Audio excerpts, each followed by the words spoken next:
Critical Blow représente probablement l'ultime effort de Banpresto pour s'imposer sur le marché très compétitif des jeux de combat en 3D sur PlayStation. Il fait suite à leur première tentative, Shadow Struggle, sorti un an auparavant, que j'ai testé il y a quelques semaines. Le développement incombait une fois de plus au studio Ragdim, qui, il est vrai, avait fait ses preuves. Autre point commun, Banpresto s'est payé les services d'un célèbre mangaka pour la conception et le design des combattants, en l'occurrence Yoji Minagawa, connu pour Arms et Spriggan. Faut-il vous narrer le scénario? Pas vraiment, mais le voici quand même. 2 ans après le premier tournoi, Power of Solid, des invitations sont envoyées à des combattants du monde entier. Allez, ta gueule. Tout comme son prédécesseur, Critical Blow n'a jamais quitté le Japon. Mais est-ce justifié?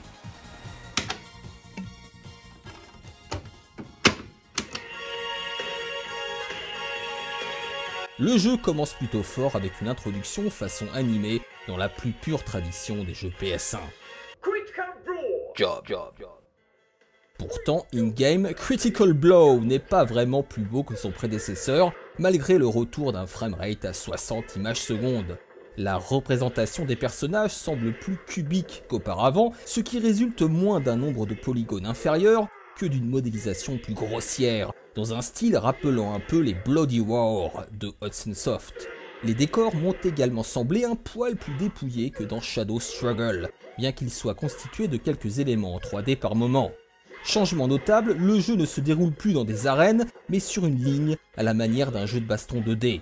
Ce qui pourrait apparaître comme une régression est compensé par des mouvements discrets de caméra.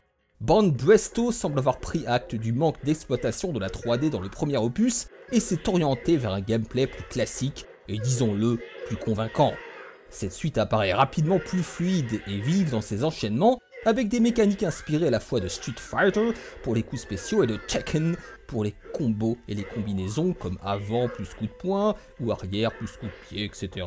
Le jeu exploite une fois de plus un système à 3 boutons assez inhabituel, coup de poing, coup de pied et action, et intègre des éléments plus originaux comme les roulades, des bases de gameplay qui sont rapidement assimilées et plutôt plaisantes.